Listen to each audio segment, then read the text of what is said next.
Capítulo 3. A lei do processo. A liderança se desenvolve diariamente, não em um dia. Anne Schieber, quando morreu em janeiro de 1995, tinha 101 anos de idade. Durante anos, ela viveu em um pequeno apartamento alugado, bastante deteriorado em Manhattan. A tinta das paredes estava descascando e as antigas estantes de livros que cobriam as paredes tinham uma camada de poeira. O aluguel era de $400 por mês. Schieber vivia do seguro social e de uma pequena pensão mensal que tinha começado a receber em 1943, ao se aposentar como auditora do IRS, órgão estadunidense similar à nossa Receita Federal. Profissionalmente, ela não se saíra muito bem no IRS. Para ser mais preciso, o órgão não fora muito correto com ela.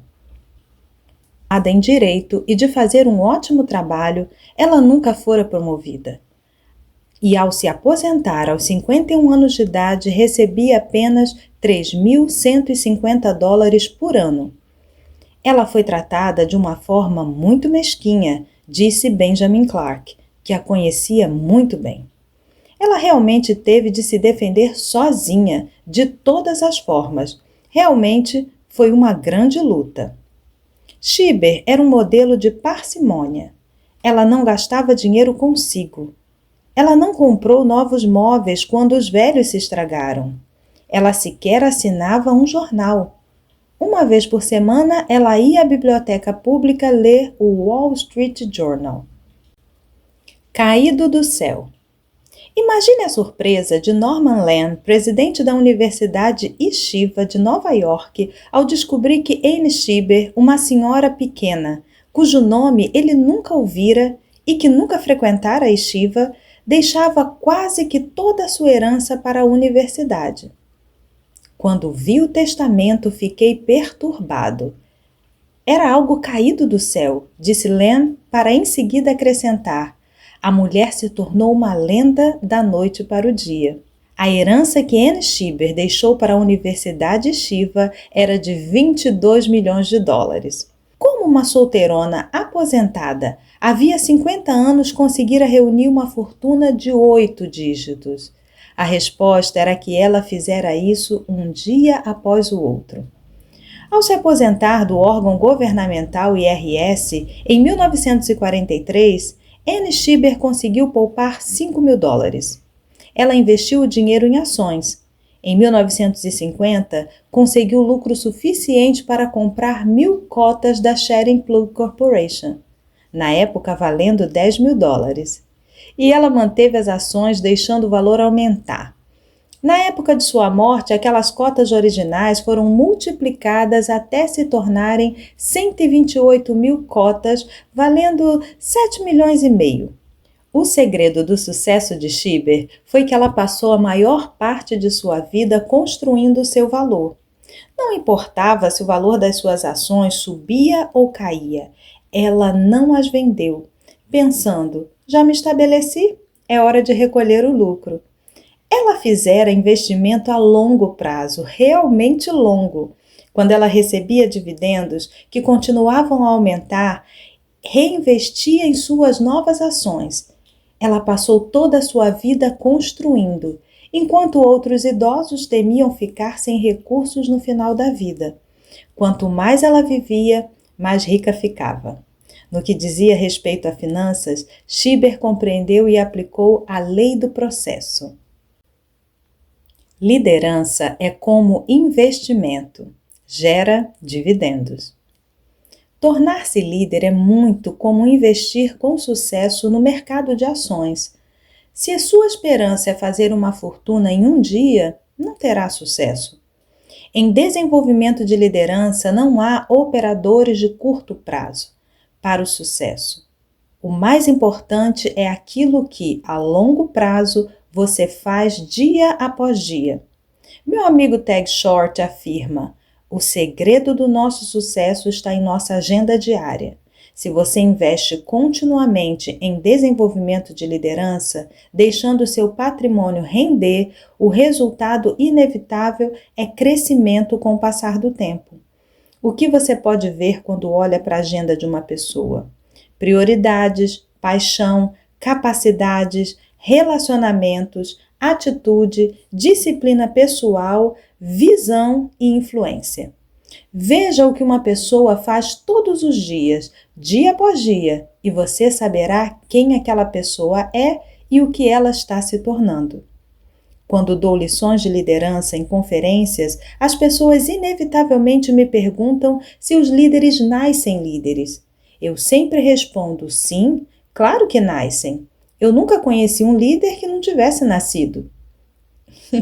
De que outro jeito você esperava que ele viesse ao mundo? Todos rimos e depois respondo a verdadeira pergunta, se liderança é algo inato ou não.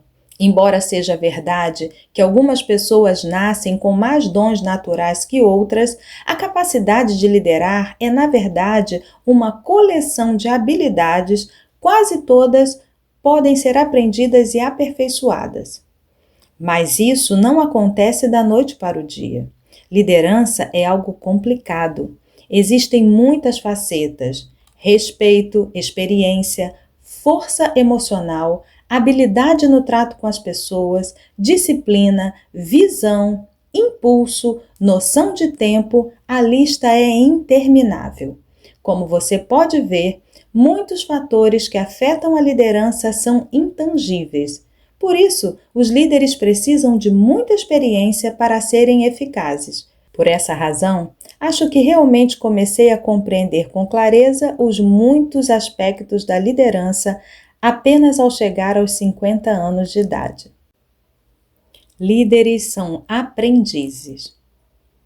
Em um estudo realizado com 90 grandes líderes em diversos campos, os especialistas em liderança Warren Benny e Burt Nanus fizeram uma descoberta sobre a relação entre crescimento e liderança. O que distingue os líderes dos seguidores é a capacidade de desenvolver e aperfeiçoar suas habilidades. Líderes de sucesso são aprendizes e o processo de aprendizado é contínuo, resultado de disciplina pessoal e perseverança. O objetivo de cada dia deve ser um pouco melhor do que o do dia anterior. Assim é possível edificar a partir do progresso conquistado diariamente. O problema é que a maioria das pessoas superestima a importância dos acontecimentos e subestima o poder dos processos. Nós queremos os resultados rápidos. Nós queremos o efeito multiplicador que Amy Schieber conseguiu ao longo de 50 anos, mas nós o queremos em 50 minutos. Não me entenda mal. Dou valor aos acontecimentos. Eles podem ser catalisadores eficazes. Mas se você quer uma melhoria duradoura, se você quer poder, então se baseie em um processo. Pense nas diferenças entre dois aspectos. Um acontecimento encoraja decisões, motiva as pessoas, é uma questão de tempo, desafia as pessoas e é fácil. Um processo encoraja desenvolvimento, amadurece as pessoas, é uma questão de cultura, muda as pessoas e é difícil. Se eu precisar de inspiração para dar passos à frente, então irei a um acontecimento. Se quiser melhorar, então iniciarei um processo e me aterei a ele. As fases do crescimento da liderança. Como é o processo de crescimento da liderança? É diferente de pessoa para pessoa. No entanto, tenha você grande capacidade natural de liderança ou não, seu desenvolvimento e sua evolução provavelmente ocorrerão segundo as 5 fases seguintes. Fase 1. Não sei o que não sei. Muitas pessoas não conseguem reconhecer o valor da liderança. Algumas não reconhecem sua importância. Outras acreditam que liderança é apenas para alguns poucos, para as pessoas no topo da pirâmide empresarial. Elas não têm ideia das oportunidades que perdem quando não aprendem a liderar. Isso foi algo que percebi quando um presidente de faculdade me confidenciou que apenas um punhado de estudantes se matriculara em um curso de liderança oferecido pela faculdade. Por quê? Apenas alguns deles se viam como líderes. Se eles compreendessem que liderança é influência e que ao longo de todos os dias a maioria dos indivíduos normalmente tenta influenciar pelo menos 4 outras pessoas, isso poderia despertar seu desejo de aprender mais sobre o tema. Isso é uma pena, porque enquanto a pessoa não souber o que não sabe, não crescerá. Fase 2. Sei que preciso saber. Em algum momento da vida, muitas pessoas se descobrem em alguma posição de liderança, mas quando olham ao redor, descobrem que ninguém as está seguindo. Quando isso acontece, nós nos damos conta que precisamos aprender como liderar. E claro, é quando o processo pode começar. O primeiro-ministro inglês, Benjamin Disraeli, comentou com sabedoria: estar consciente de que você ignora os fatos é um grande passo para o conhecimento. Foi o que aconteceu comigo quando assumi minha primeira posição de liderança em 1969. Fora capitão de equipes esportivas durante toda a minha vida e presidente do Grêmio na faculdade. Portanto, me considerava um líder. Mas quando tentei liderar pessoas no mundo real, descobri esta terrível verdade. Ser encarregado de algo não é o mesmo que ser líder. Fase 3. Sei o que não sei. Durante algum tempo, lutei naquela primeira posição de liderança. Para ser honesto, confiei em minha excessiva energia e no carisma que talvez tivesse. Mas chegou o momento em que me dei conta de que liderança seria a chave para a minha carreira profissional. Se eu não fosse melhor em liderança, minha carreira acabaria afundando e jamais atingiria as metas que estabelecera para mim. Felizmente, naquela época, tomei café da manhã com Kurt Kampmer, da Success Motivation Incorporation. Naquele encontro, ele fez uma pergunta que mudaria a minha vida. John, qual é o seu plano de crescimento pessoal? Procurei uma resposta e finalmente admiti que não saberia como responder à sua pergunta. Naquela noite, minha esposa Margaret e eu decidimos fazer um sacrifício financeiro para que eu pudesse participar do programa que Kurt oferecia. Era um passo refletido no sentido do crescimento. Desde aquele dia, passei a cultivar o hábito de ler livros, ouvir fitas e ir a palestras sobre liderança. Na época em que me reuni com Kurt, também tive outra ideia. Escrevi para os 10 principais líderes da minha área e ofereci a eles $100 por meia hora do seu tempo, para que pudesse lhes fazer perguntas. Era uma bela quantia para mim na época. Nos anos seguintes, Margaret e eu planejamos passar todas as férias nas regiões nas quais aquelas pessoas viviam. Se um grande líder em Cleveland responder afirmativamente ao meu pedido, então naquele ano tiraríamos férias em Cleveland, para que eu pudesse me encontrar com ele.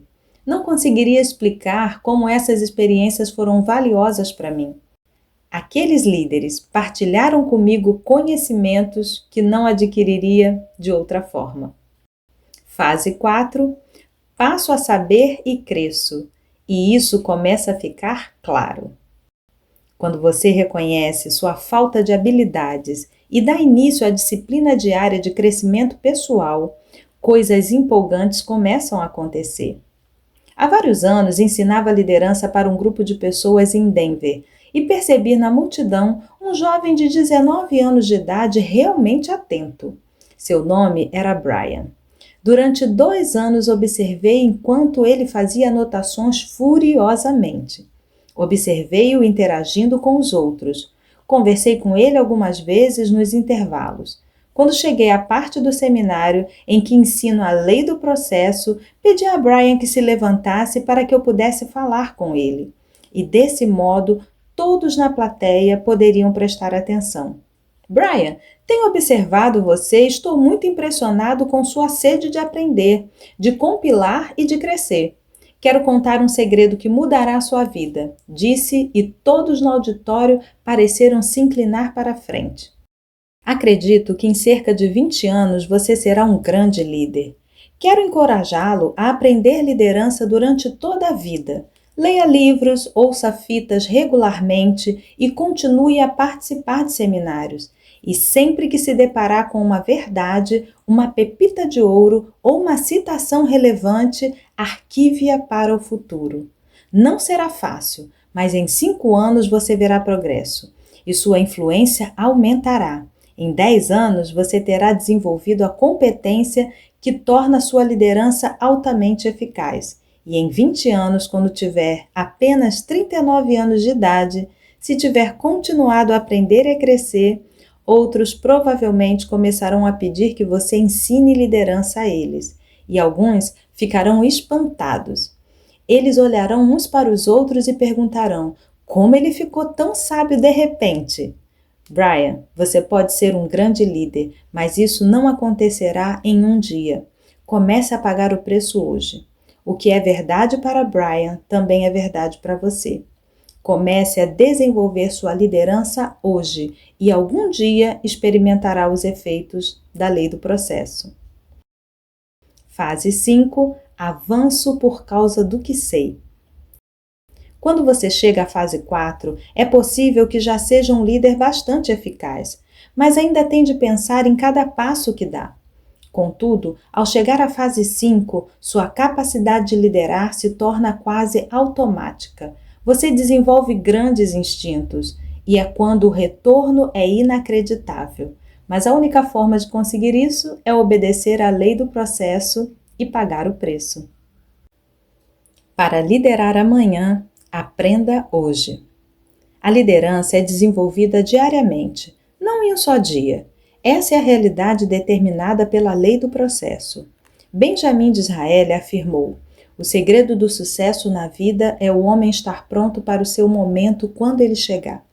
O que a pessoa faz de uma forma disciplinada e coerente a prepara para o sucesso, independentemente de sua meta. Você pode ver o efeito da lei do processo em qualquer área.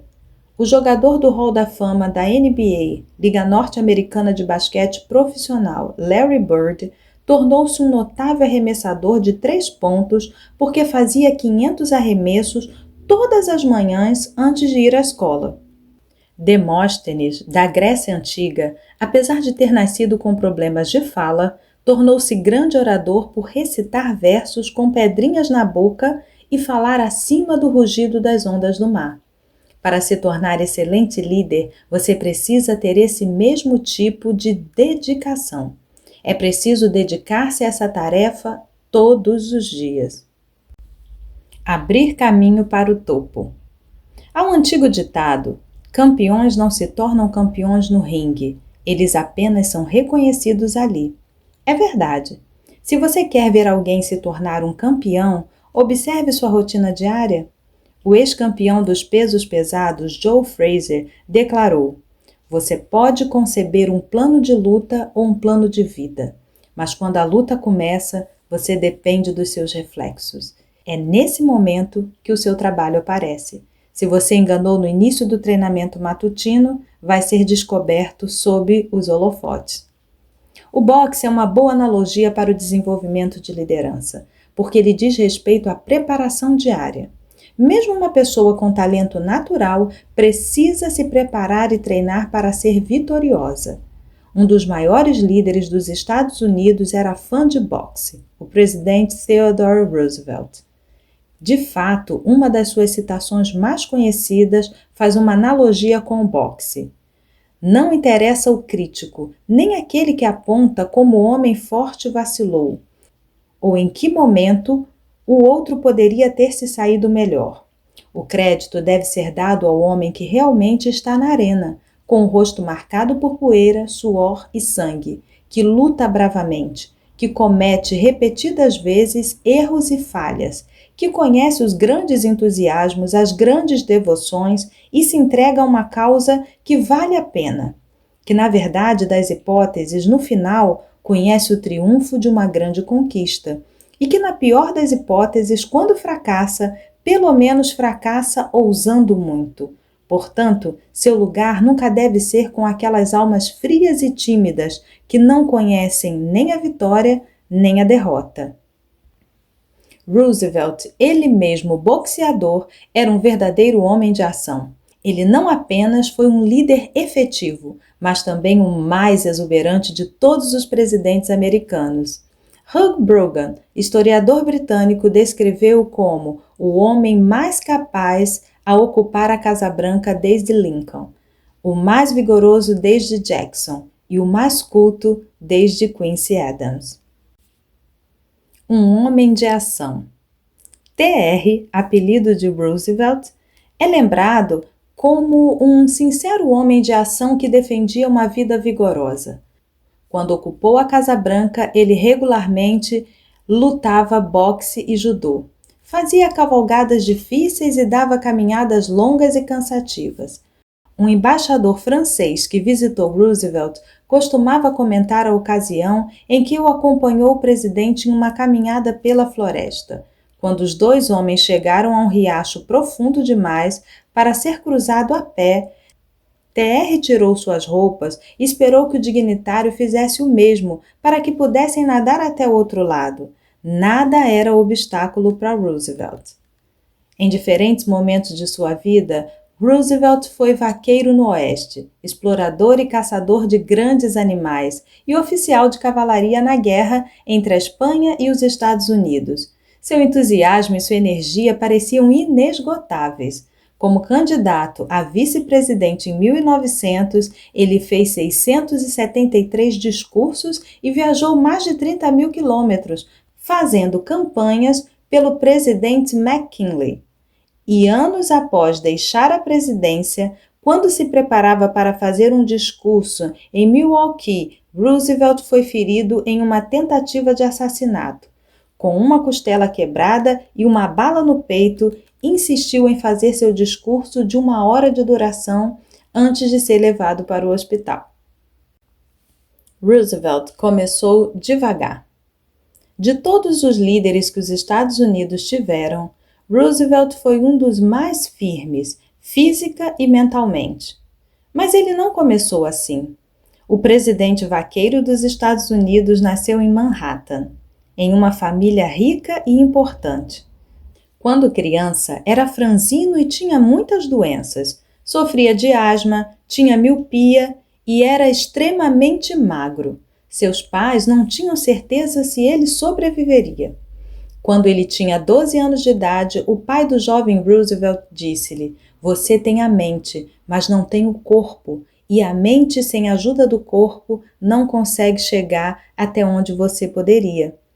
Você precisa construir o corpo." Ele seguiu o conselho de seu pai, viveu de acordo com a lei do processo. TR passou a dedicar uma parte do dia para estruturar seu corpo, assim como fazia com sua mente, e fez isso até o final da vida. Ele levantou peso, caminhou, patinou no gelo, caçou, remou, cavalgou e lutou boxe. Posteriormente, Roosevelt avaliou sua evolução, admitindo que quando criança era nervoso e tímido. Mas acrescentou: "Por causa da leitura sobre as pessoas que eu admirava e do meu pai, eu tinha grande admiração pelos homens destemidos que dominavam o mundo e desejava muito ser como eles." Ao se formar em Harvard, TR era como eles e estava pronto para entrar no mundo da política. O sucesso não chega da noite para o dia. Roosevelt também não se tornou um grande líder da noite para o dia. Seu caminho para a presidência foi de crescimento lento e contínuo. Enquanto ocupava diversas posições de chefe de polícia de Nova York até presidente dos Estados Unidos, continuou a aprender e a crescer. Ele evoluiu e, com o tempo, tornou-se um líder notável, mas uma prova de que ele viveu segundo a lei do processo. A lista de realizações de Roosevelt é impressionante. Sob sua liderança, os Estados Unidos se tornaram uma potência mundial. Ajudou o país a criar uma marinha de primeira classe. garantiu a construção do Canal do Panamá, negociou a paz entre a Rússia e o Japão e, nesse processo, recebeu o Prêmio Nobel da Paz. E quando as pessoas questionaram a liderança de TR, já que ele se tornara presidente com o assassinato de McKinley, ele fez campanha e foi reeleito com a maior margem que qualquer presidente tinha conseguido até aquele momento. Roosevelt sempre foi um homem de ação. Quando concluiu seu segundo mandato presidencial em 1909, viajou em seguida para a África, onde liderou uma expedição científica patrocinada pelo Smithsonian Institution. Alguns anos mais tarde, em 1913, ele foi um dos líderes de um grupo que explorou o não mapeado Rio Roosevelt, também conhecido como Rio da Dúvida, no Brasil. Era uma aventura enriquecedora que ele disse que não poderia perder. Era a última chance de ser garoto, admitiu mais tarde. Ele tinha 55 anos de idade. No dia 6 de janeiro de 1919, Theodore Roosevelt morreu dormindo em sua casa em Nova York. O vice-presidente Marshall fez o seguinte comentário: a morte teve de levá-lo durante o sono, pois se Roosevelt tivesse acordado, teria havido uma briga. Quando eles o retiraram da cama, encontraram um livro sob o travesseiro. Até o último momento, TR ainda se esforçava para aprender e evoluir. Ele ainda punha em prática a lei do processo. Se você quiser ser líder, a boa notícia é que você pode conseguir isso. Todos têm potencial, mas isso não acontece da noite para o dia. Isso exige perseverança. E você não pode, de modo algum, ignorar a lei do processo. Liderança não é desenvolvida em um dia. Esse é um processo que se desenvolve durante toda a vida. Aplicar a lei do processo à sua vida. 1. Qual é o seu programa de crescimento pessoal? Se você é como eu era quando Kurt Kupmer fez essa pergunta, tem uma vaga intenção de crescer. Embora ainda não tenha um plano específico, conceba um plano. Recomendo que você leia um livro por mês, ouça pelo menos um CD, fita ou mensagem edificante por semana e assista a uma conferência por ano. Selecione antecipadamente o material necessário, reserve tempo para o crescimento em sua agenda e comece imediatamente. Se parecer difícil desenvolver um planejamento do zero, talvez você possa ler o meu livro O Dia de Hoje é Importante. Ele inclui o plano de crescimento pessoal que usei durante anos. 2. Uma coisa que distingue grandes líderes de bons líderes é o modo como eles investem naqueles que os seguem. Assim como você precisa de um plano para crescer, aqueles que trabalham para você também precisam disso. Você pode trabalhar com grupos de empregados, por intermédio de livros, fazer cursos e treinamentos, orientar as pessoas individualmente, tudo funciona. Basta fazer com que sua prioridade seja oferecer oportunidade de crescimento. 3. Se você é o líder de uma empresa, de uma organização ou de um departamento, pode criar a cultura do crescimento. Quando as pessoas em sua área de influência sabem que crescimento e desenvolvimento de liderança são valorizados, apoiados e recompensados, isso estimula o crescimento. E o ambiente que você criou começará a atrair realizadores e pessoas com grande potencial. Se você gostou desse vídeo, então deixe o seu like, se inscreva aqui no canal e aproveite para compartilhar com outras pessoas.